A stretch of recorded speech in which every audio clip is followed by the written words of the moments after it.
Santa Joaquina para entrevistar a tricampeã brasileira de longboard e pioneira do surf feminino no Brasil, Karina Abras.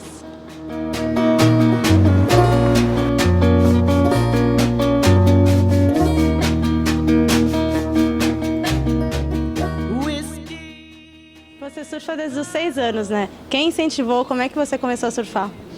Bom, na verdade eu comecei a surfar no Guarujá e foi mais ou menos uma brincadeira de criança. A gente ia pro Guarujá, os primos todos juntos, e a gente ficava o verão inteiro largado e a gente começou a brincar com pranchinha de isopor, tipo bodyboard. Naquela época nem existia bodyboard, mas era como se fosse.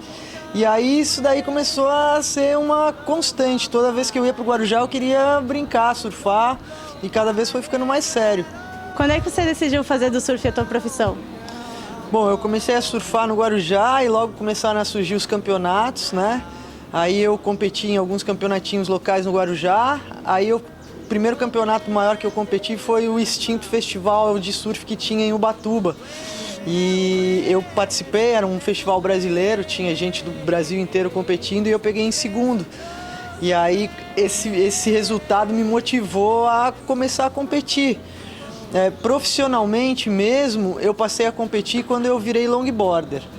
E na verdade aí eu já tinha uma estrutura que eu mesmo me patrocinava. No caso a Easy Surf me patrocina até hoje, né? Eu trabalho, boto dinheiro aqui, mas também tiro dinheiro daqui para poder me sustentar nos campeonatos. Então, quando eu comecei a surfar de longboard mesmo, é que eu considero que eu virei surfista profissional. Então tu não tem patrocínio nenhum agora no momento? Eu tenho o apoio da fundação da Fundesport, que é a fundação que gera fundos para os atletas em Santa Catarina, e agora eu estou com o apoio deles. E tenho os apoios assim de prancha do melhor shaper do mundo de longboard, que é o Luiz Juquinha. Eu tenho o apoio da Fluel também, que me dá roupa de borracha. Então tenho uns apoios, a SDA, que me dá equipamentos, acessórios. Então as coisas básicas que eu preciso para levar o surf para frente, para ter um equipamento legal. Tenho um patrocínio também da Forma Academia, que me mantém bem fisicamente para eu poder correr atrás aí da meninada, que é tudo mais nova que eu. A gente sabe que tu participou dos primeiros circuitos brasileiros de surf e dos primeiros festivais. Quais foram as tuas maiores dificuldades na hora de começar a competir? Sempre as maiores dificuldades para a gente poder competir é ter dinheiro para ir pro campeonato, né? Normalmente os campeonatos são a gente que mora aqui no sul, né? Os campeonatos são todos lá pra cima, Rio de Janeiro, São Paulo, Nordeste. Então, sempre esbarrei nessa dificuldade de ter dinheiro para comprar passagem. No começo a gente ia de ônibus mesmo, se largava, eu já cheguei a dormir em capa de prancha na praia e sempre teve dificuldades assim. Hoje em dia está um pouco mais fácil, mas mesmo assim é difícil, porque não tem muito investimento, ainda mais no surf feminino e no longboard, né? Então eu tenho que me calçar do jeito que eu consigo ali, pegando dinheiro daqui, um pouquinho dali, para poder competir. Mas o que a maioria das pessoas esbarra de dificuldade para poder ir para um campeonato é a dificuldade financeira mesmo. E tu tem alguma dica assim para as meninas que estão começando e querem competir profissionalmente? Na verdade, o que você tem que fazer é mostrar serviço, né? Não adianta você pegar e surfar bem, não ter ganho nenhum campeonato e querer pedir um patrocínio, né? Então, eu digo pra galera, começa a surfar, ganha algum campeonato, aí tendo alguma coisa na mão, fica muito mais fácil para você conseguir um patrocínio. Tipo, eu tô há 8 anos correndo mundial, agora ano passado eu consegui um apoio da Fundesport, que é do governo do estado, mas só porque eu tive esses resultados na minha vida, entendeu? Senão, se eu tivesse tido poucos resultados ou quase nada, nunca ia conseguir um apoio desse nível. Então tem que correr atrás, investir um pouco de pai-trocínio, de vó-trocínio, de tio-trocínio, correr alguns campeonatos para poder mostrar, para poder conseguir algum patrocínio legal. Como é que tu se prepara para as competições? Bom, agora eu estou me preparando para a etapa do Mundial, que vai ser na China, agora em novembro, tenho 45 dias agora. Eu já estou me preparando já faz alguns meses.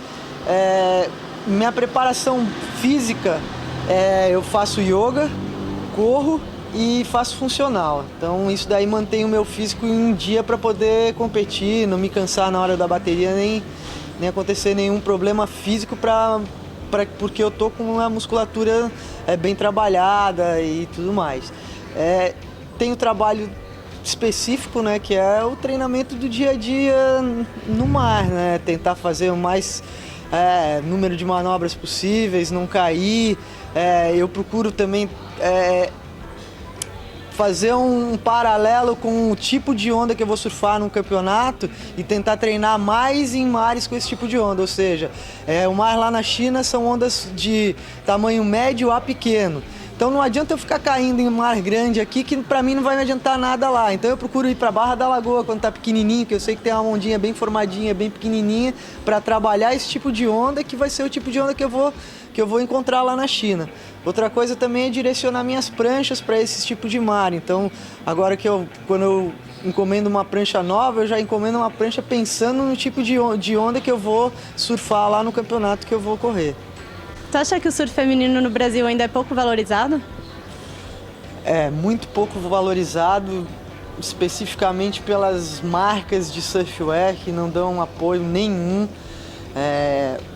A surfwear feminina hoje em dia vende muito mais do que a masculina. Então eu, no meu ponto de vista, acho que tinha que ter um retorno a nível de atletas grande. E isso não acontece aqui no Brasil. Eu vejo pelo Mundial, as meninas que competem no Mundial, elas têm todas têm patrocínio, todas têm uma vida estável, elas têm condições de ser competidoras. E aqui no Brasil, hoje em dia, a gente não tem mais nenhum circuito feminino. O circuito que tinha, que era da Petrobras, foi extinto. Nem era uma marca de surf que patrocinava, era uma estatal, era a Petrobras. E eu acho que precisava de ter muito mais apoio no surf feminino, ainda porque tem muita gente que tem bastante talento, só que não tem campeonato, não tem como mostrar o surf. É bem complicado. Tu acha que num futuro próximo a mídia vai dar mais atenção para o surf?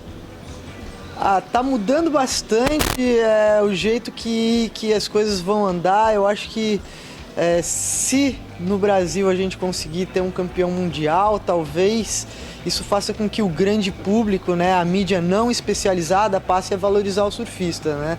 Porque hoje em dia você vê, eu sou 3 vezes campeão brasileira de surf, só quem tá ligado ao surf sabe disso. Agora, se você pegar uma outra pessoa aí, ninguém não sabe nem o que tá acontecendo com o surf, ou seja, é só a mídia especializada que faz com que essa coisa rode, com que as pessoas fiquem sabendo, mas só quem é interessado em surf é que acaba sabendo. Então eu acho que a mídia não especializada tinha que dar uma atenção maior para o surfista, para o surf, para poder fazer com que tenha um respaldo maior da população em si. E como surgiu o Easy Surf? Bom, eu dou aula de surf há muito tempo. A ideia de escola de surf surgiu quando eu fui como competidora para a Califórnia, competi na NSSA, que é uma associação de surf a maior que tem nos Estados Unidos, e eu acabei ficando hospedada na casa da diretoria da NSSA. E eu vi como funcionava o esquema de treinamento deles e até o esquema de escola de surf para iniciante. E eu achei magnífica ideia. No Brasil ainda não tinha isso daí era por volta do comecinho dos anos 90.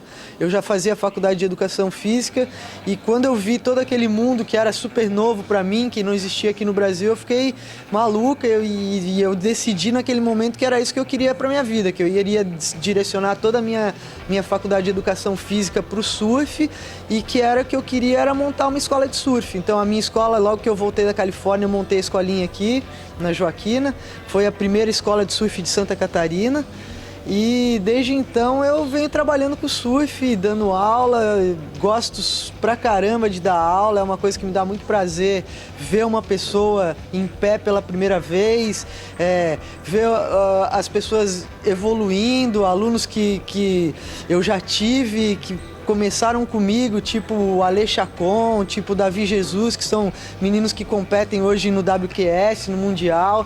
Então é assim, é uma coisa que não tem preço esse retorno de energia que volta pra gente, né, dando aula de surf aqui.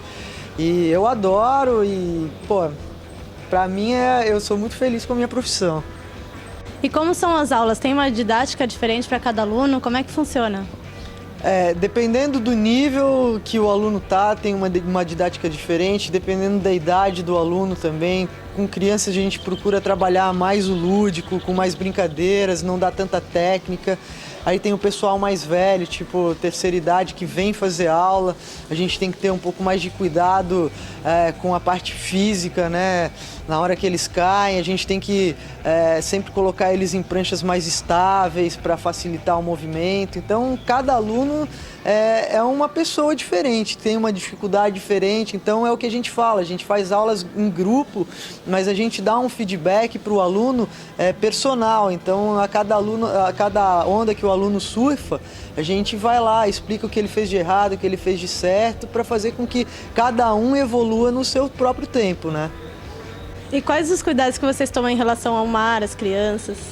Bom, sempre que a gente vai dar uma aula, a primeira coisa que a gente faz é olhar onde que estão as correntes, onde tem um banco de areia, onde que a gente pode trabalhar oferecendo a segurança para todos os alunos, né?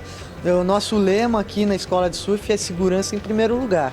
Se a gente oferece segurança, a aula corre bem. Se a gente vê que tem algum tipo de risco, a gente procura modificar a aula, modificar o local, fazer algum tipo de coisa que não vá trazer nenhum risco para o nosso aluno. Como, por exemplo, dias de chuva, tem aula. Dias que tem raios, não tem aula, porque raios oferece risco para o aluno.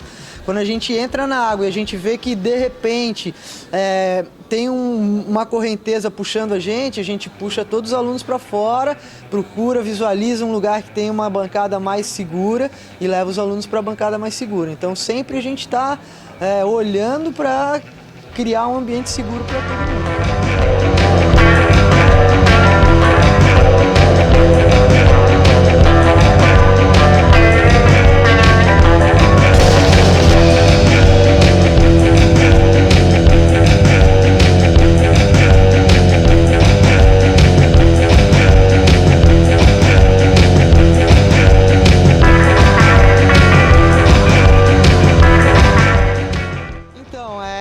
Essa turma que a gente vai fazer uma aula agora é uma turma que são só americanos, é um programa da USAC, é um intercâmbio que alunos de universidades americanas fazem com a Universidade Federal aqui em Florianópolis, e eles têm como grade curricular deles a aula de surf. Então faz parte de todas as coisas que eles fazem aqui. Eles têm aula de português, tem as matérias específicas das universidades que eles cursam e tem a aula de surf também, que faz parte da grade curricular deles. Ou seja, eles precisam ter presença, eles precisam ter um aproveitamento bom, porque no final da temporada que eles estão aqui, né, no final do curso deles, a gente tem que dar uma nota para eles, né? Então eles vêm, são 2 grupos, eles vêm uma vez por semana aqui, são 10 aulas, eles evoluem pra caramba. A gente já está trabalhando com esse grupo da USAC já faz 1 ano, já vieram alguns grupos com a gente, tem bastante gente, por exemplo, que mora na Califórnia e que nunca tinha surfado na vida e que depois dessa temporada com a gente aqui em Floripa, eles voltam para os lugares que eles moram, ou seja, na Califórnia, e continuam a surfar. Eles mandam e-mail, eles contatam a gente no Facebook mostrando que, realmente isso que eles viveram aqui no Brasil teve uma continuidade e eles estão lá no país deles e continuam a surfar. Então é super legal, a gente tem aí uma turma grande, a gente trabalha com eu e mais dois instrutores, o Magrones, e mais o Daniel, os 2 formados em Educação Física, eles já trabalham há um tempo com a gente, então é uma coisa bem direcionada mesmo, super bem preparada e, o pessoal adora. É um público que a gente gosta muito de trabalhar aqui na Easy Surf, que é o pessoal estrangeiro. Eu, por exemplo, falo português, inglês, francês, espanhol, então facilita pra caramba. Na hora que eles chegam aqui, eu consigo passar todo o conteúdo teórico para eles na língua que eles falam. Isso facilita bastante, então a gente tem bastante procura dos estrangeiros de hostel, de hotéis que direcionam os hóspedes deles pra gente, e esse pessoal também da Universidade Federal. Então o que vocês estão vendo agora é É uma aula que é dessa turma da USAC da Universidade Federal. Beleza? Tô indo pra água aí. Valeu?